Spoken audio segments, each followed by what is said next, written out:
Now watch me. Bonjour, bonsoir tout le monde, je suis ravie de vous retrouver aujourd'hui pour une petite vidéo news.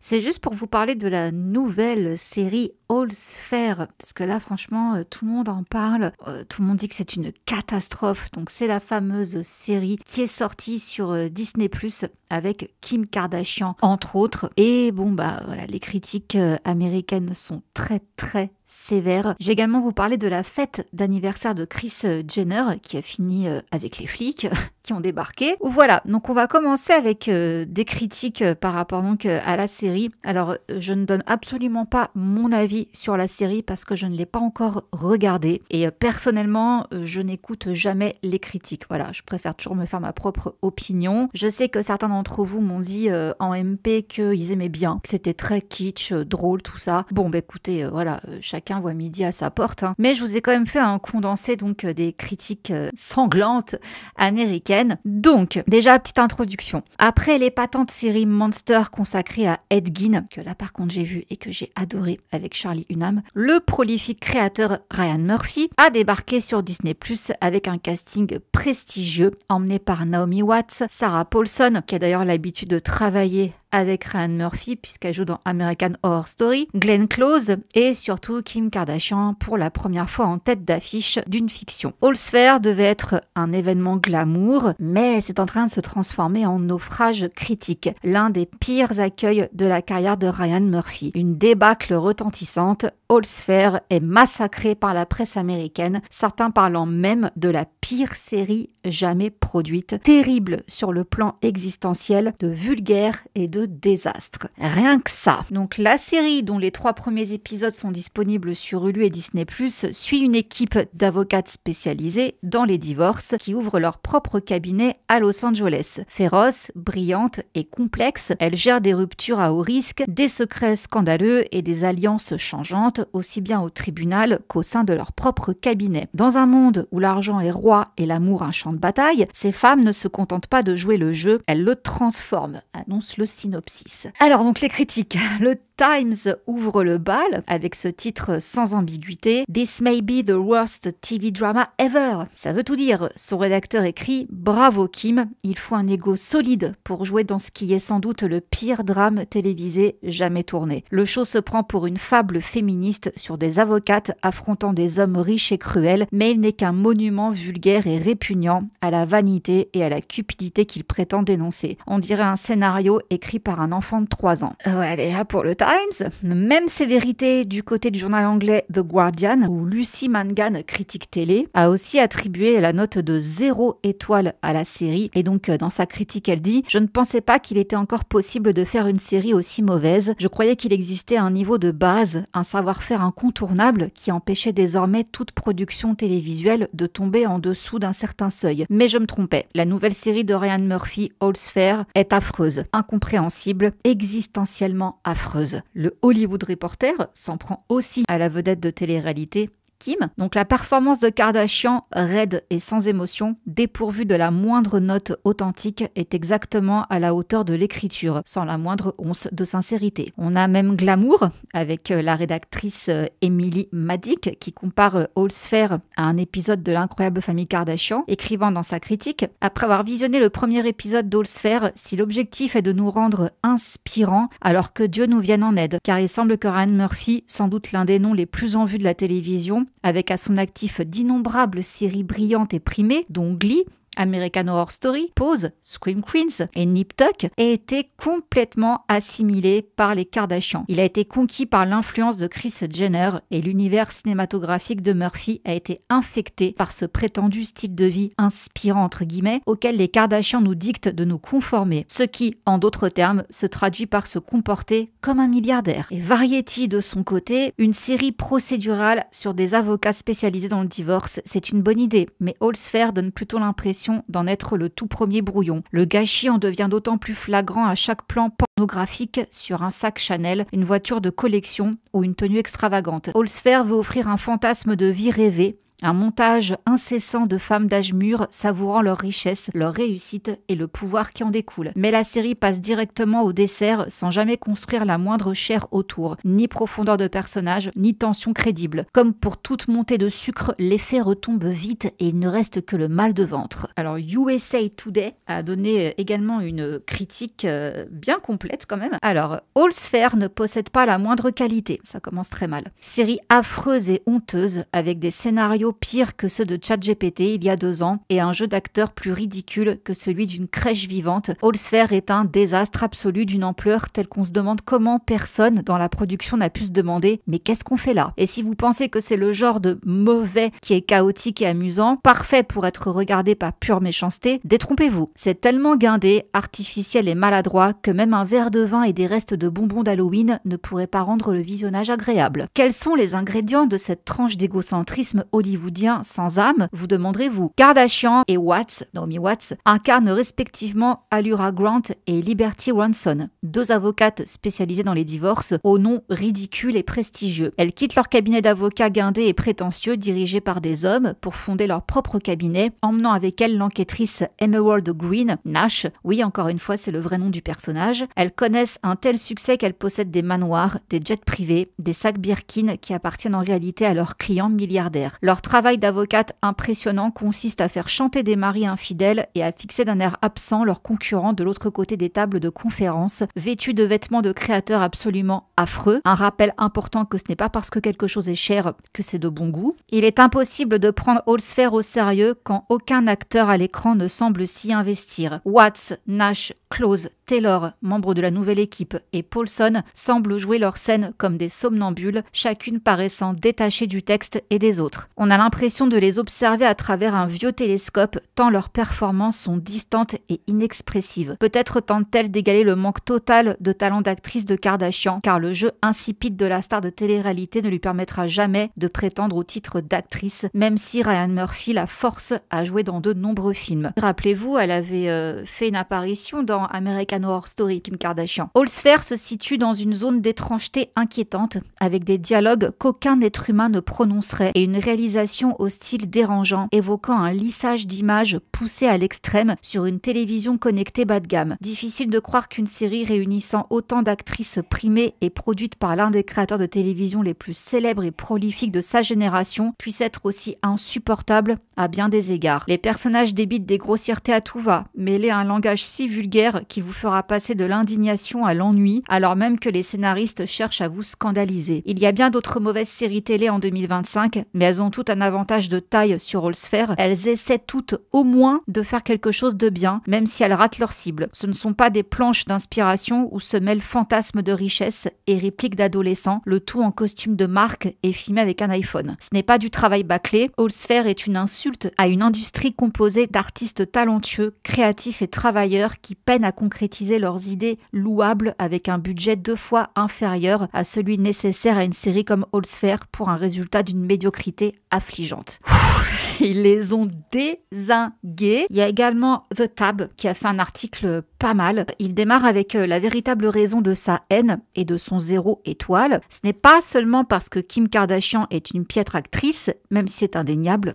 Qu'est-ce qu'elle mange? En fait, certaines critiques sont plutôt indulgentes envers elle, affirmant dans un compliment des plus ambigus qu'elle a au moins le mérite d'être inoffensive dans son jeu d'actrice. La véritable raison du mauvais accueil réservé à All's Fair réside en réalité dans des problèmes bien plus profonds qui poussent les critiques à la démolir. On a tous vu The Guardian lui attribuer 0 étoile, mais pourquoi? La raison principale réside dans la façon dont le public, même le plus pauvre, perçoit le scénario. La série s'efforce manifestement de devenir culte avec sa distribution entièrement féminine d'avocates spécialisées dans les divorces. All's Fair se veut une œuvre féministe puissante, mais avec ses personnages superficiels et son scénario maladroit qui lui valent des critiques acerbes, il semble que son principal problème soit de perpétuer paradoxalement tout tout ce qu'elle prétend dénoncer. La série se prend pour une fable féministe sur des avocates dynamiques prenant leur revanche sur des hommes riches et cruels, mais elle est en réalité un monument vulgaire et révoltant à la même cupidité, vanité et avarice qu'elle est censée combattre. En clair, la série tente bien sûr d'être kitsch avec une telle distribution, mais elle ne cherche certainement pas à être tellement mauvaise qu'elle en devient bonne. Et pourtant, c'est le seul point positif que les gens parviennent à lui trouver. Même des acteurs exceptionnels ne peuvent sauver cette série, et après avoir vu le premier épisode, le constat est sans appel, c'est un véritable désastre. Alors si vous voulez savoir pourquoi All Sphère reçoit des critiques aussi négatives et pourquoi la dernière série de Ryan Murphy semble quasiment irrécupérable, c'est parce qu'avec un scénario aussi mauvais et un concept et un objectif aussi bancal, il n'y a pratiquement rien à sauver. Voici leur conclusion, et on va maintenant regarder un petit peu ce que dit la BBC dans son article assez complet. Depuis sa diffusion sur Hulu, c'est assurément la série la plus critiquée de l'année jusqu'à présent. Alors cette série en 9 épisodes de Ryan Murphy, le génie récompensé aux Emmy Awards pour Glee et American Horror Story, est-elle vouée à l'échec dès son lancement? Peut-être pas, car All Sphère semble déjà promis à un bel avenir, du moins sur les réseaux sociaux. Sur X, les fans la qualifient de délicieusement absurde, de série kitsch et décalée comme je les aime. Et plus perspicace encore, d'une série très amusante à regarder car elle n'a pas peur d'être mauvaise. Les critiques acerbes combinées à un casting prestigieux en ont fait un phénomène instantané. Il faut dire que les 3 épisodes diffusés regorgent de scènes affreuses et hallucinantes qui ne demandent qu'à être partagées sur les réseaux sociaux. Une vidéo devenue virale montre le personnage de Glenn Close, Dina Standish, interrogeant Carrington Lane, interprété par Sarah Paulson, sur la décision de sa mère de ne pas utiliser de contraception en des termes d'une vulgarité choquante. De la part d'une actrice du calibre de Close, 8 nominations aux Oscars, 3 Emmy Awards, 3 Tony Awards, c'est du grand n'importe quoi. Paulson est l'une des 17 productrices exécutives de la série, tout comme Close, Kardashian, Nash, Betts et Watts. Par moments, on a l'impression qu'elle se dirige elle-même, tant leurs performances sont rarement harmonieuses. Close semble s'amuser et Nash Betts parvient à rendre crédibles des dialogues d'une lourdeur insupportable, mais Watts paraît toujours mal à l'aise et Paulson en fait des tonnes. Il faut dire que lorsqu'on vous demande de prononcer une réplique contenant 3 gros mots en 5 mots, autant s'y investir pleinement. Kardashian dégage une présence étrangement inerte, empreinte d'une sorte d'anti-charisme fascinant. Une scène de montage où elle déambule dans son manoir californien extravagant sur un tube de Janet Jackson devrait être source d'inspiration et de glamour, mais elle finit par tomber à plat. Pourtant, elle est parfaitement en phase avec son image. Kardashian a bâti une carrière fulgurante en distillant ce même mélange de fadeur et de luxe dans ses émissions de télé-réalité à succès. Il est intéressant de noter que sa mère, Kris Jenner, femme d'affaires avisée, est également productrice exécutive. All Sphère semble parfaitement positionnée pour combler le vide laissé par And Just Like That, la série dérivée de Sex and the City récemment annulée qui avait autant déconcerté qu'amusé les téléspectateurs. Voilà, et on va conclure avec Allociné qui dit, avec 0% d'avis favorables sur le site Rotten Tomatoes à ses débuts, la nouvelle série de Ryan Murphy All Sphère est déjà en train de battre des records, unanimement attaquée par la presse anglo-saxonne. La série est paradoxalement en train de devenir un phénomène mondial sur les réseaux sociaux à coups de moqueries et d'images détournées. Face à ce déferlement, comment réagissent les équipes? La femme d'affaires Kim Kardashian, qui partage l'affiche aux côtés de Glenn Close, Naomi Watts et Sarah Paulson, s'est fendue sur Instagram d'une réponse pleine d'ironie suite au déferlement de haine contre la série en déclarant « Avez-vous regardé la série la plus acclamée par la critique de l'année? All Sphère est disponible en streaming dès maintenant. » Habituée à la violence des réseaux sociaux, Kim Kardashian semble avoir décidé de surfer sur la polémique pour mieux mettre en avant le travail de toute l'équipe. Interviewé par nos confrères de Hollywood Reporter, le réalisateur Anthony Hemingway a pris la défense de l'influenceuse, faisant l'éloge de son sérieux et de son implication, une manière de répondre à celles et ceux qui, avant même d'avoir vu la série, se sont contentés d'un procès en illégitimité. J'adore Kim Kardashian, je tiens à le dire. Elle n'avait pas autant d'expérience que les autres acteurs, elle le savait dès le départ, mais elle est arrivée avec une ouverture d'esprit et la volonté de donner le meilleur d'elle-même, et c'est cette personne que j'ai côtoyée au quotidien. C'est une personne exceptionnelle. Elle est constamment présente pour ses enfants. Elle possède et gère plusieurs entreprises et pas un seul jour, elle n'a appris son texte par cœur. Pas un seul jour, elle n'est arrivée prête à aider ses partenaires. Nous avons pris beaucoup de plaisir à travailler ensemble. Voilà donc pour tout ce qui concernait les critiques plus ou moins complètes et détaillées sur la série All Sphère. Encore une fois, je tenais à en parler parce que j'avais jamais vu ça. Un 0 étoile sur Rotten Tomatoes et je voulais donc savoir un petit peu ce que les critiques critiques en disaient pour que ça soit aussi dézingué. Donc voilà, je tenais à vous en faire part et à vous demander à vous tout simplement, ceux qui l'ont vu, ce que vous en avez pensé. J'ai vu la bande-annonce, j'ai vu quelques extraits. Ouais, difficile de le prendre au sérieux, mais c'est vrai qu'avec le casting qu'il y avait, je me disais quand même, bon, forcément, ça doit être bien quelque part. Alors, selon les critiques, ça n'est pas le cas. Je verrai bien. Par contre, je suis désolée, mais je voulais partager sur Instagram l'espèce de robe crayon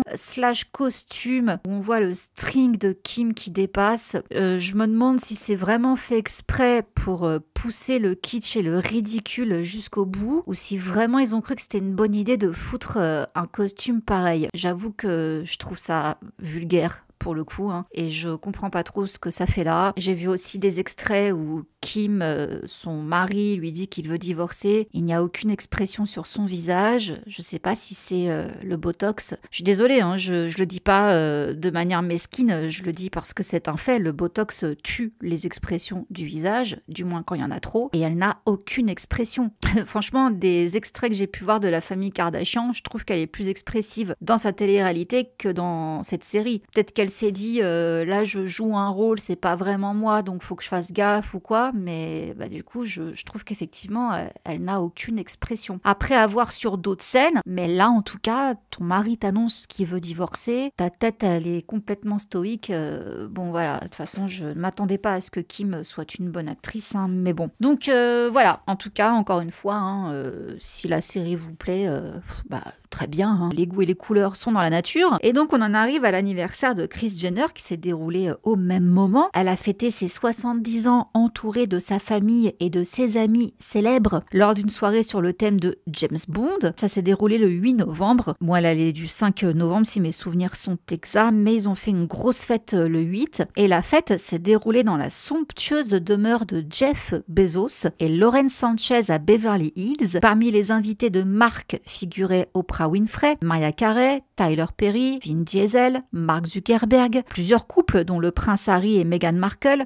ainsi qu'Adele et Rich Paul, Beyoncé et Jay-Z. Bon, naturellement, il y avait tout le clan Kardashian-Jenner, également Travis Barker, Scott Disick, Tristan Thompson, sans oublier le compagnon Corey Gamble. Et selon TMZ, Bruno Mars a également animé la soirée. Alors, déjà, si vous demandez si la soirée était filmée pour apparaître dans l'émission des Kardashians, non.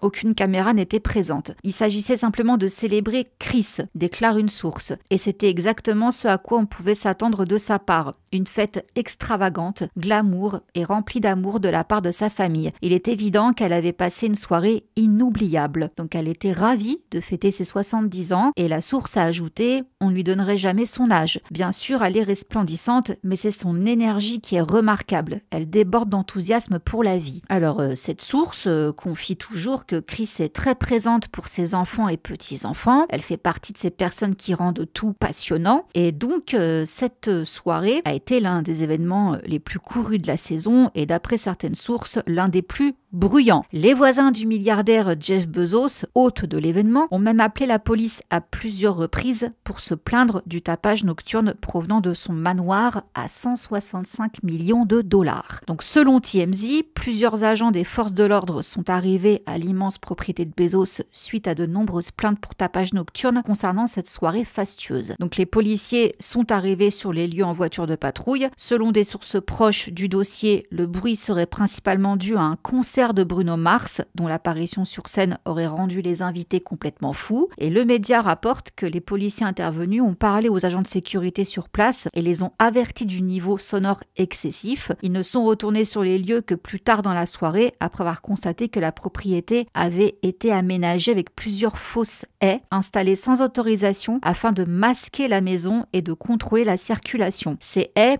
aurait dû être immédiatement démontée au moment même où de nombreuses célébrités quittaient la fête. Bien que les plaintes pour tapage nocturne ne soient pas toujours considérées comme les infractions les plus graves, elles sont prises très au sérieux par la ville de Beverly Hills qui dispose de plusieurs réglementations locales pour lutter contre les nuisances sonores excessives, notamment après 22 heures. Ces réglementations interdisent notamment l'utilisation de tout équipement d'amplification sonore qui a probablement été utilisé lors de la prestation de Bruno Mars, ainsi que pour diffuser toute toute autre musique jouée durant la soirée. Heureusement, il semble que la présence policière sur les lieux n'ait pas perturbé les festivités de Kris Jenner. Elle s'est empressée de partager sur Instagram son enthousiasme pour sa soirée magique, passée avec sa belle famille et ses amis. Je suis tellement heureuse d'avoir ma précieuse famille et tous mes merveilleux amis réunis pour une soirée de fête et de créer ensemble ces souvenirs inoubliables. Donc des photos prises lors de la soirée montrent que Kris n'avait pas ménagé ses efforts pour donner vie à son thème James Bond 007. On y voit notamment des cendriers et des logos personnalisés à son effigie, ainsi que des jetons de poker ornés de différentes photos de son visage. Des machines à sous apparaissent également en arrière-plan sur plusieurs photos de l'événement, qui s'est déroulé sous une immense tente dressée à l'arrière de la vaste propriété de Jeff Bezos. Donc oui, peut-être que c'était à cause de cette opulence que Kris a préféré fêter son anniversaire là-bas. Et elle, de son côté, sa résidence principale se situe à Hayden Hills, à 2 pas de nombreux membres de sa famille, notamment ses filles Kim et Chloé. Et sa demeure la plus célèbre reste la maison des Kardashian, où elle a vécu pendant de nombreuses années avec son ex-épouse Caitlyn Jenner, et qui a servi de décor à la très populaire émission d'Incroyable Famille Kardashian. Donc Kris a mis cette propriété en vente d'ailleurs en février au prix de 13,5 millions de dollars et elle est toujours sur le marché. À propos de sa décision de vendre cette vaste demeure de 743 mètres carrés, Kris avait déclaré au New York Times qu'elle pensait qu'il était temps pour une autre famille d'y créer ses propres souvenirs. J'ai partagé tellement de souvenirs inoubliables dans cette maison incroyable avec ma famille et je suis ravie de la voir entamer un nouveau chapitre avec ses prochains propriétaires. Voilà, ce que j'en ai retenu de tout ça, c'est que malgré l'intervention des flics, ils s'en foutent. Voilà. Il y avait des millionnaires, multimillionnaires et milliardaires à cette soirée, donc la police de Beverly Hills, on a un peu l'impression qu'ils s'en foutaient, tout comme des voisins. Enfin, c'est quand même un peu ce que je vois ressortir de tout ça. Enfin bref, ce n'est que mon avis. De toute façon, comme vous le savez, j'ai du mal avec cette famille par rapport à tous les trucs que je trouve sur eux. Donc voilà. Mais écoutez, c'est tout pour ces news. Je vous laisse là. Je vous fais plein de gros bisous et je vous dis à très vite.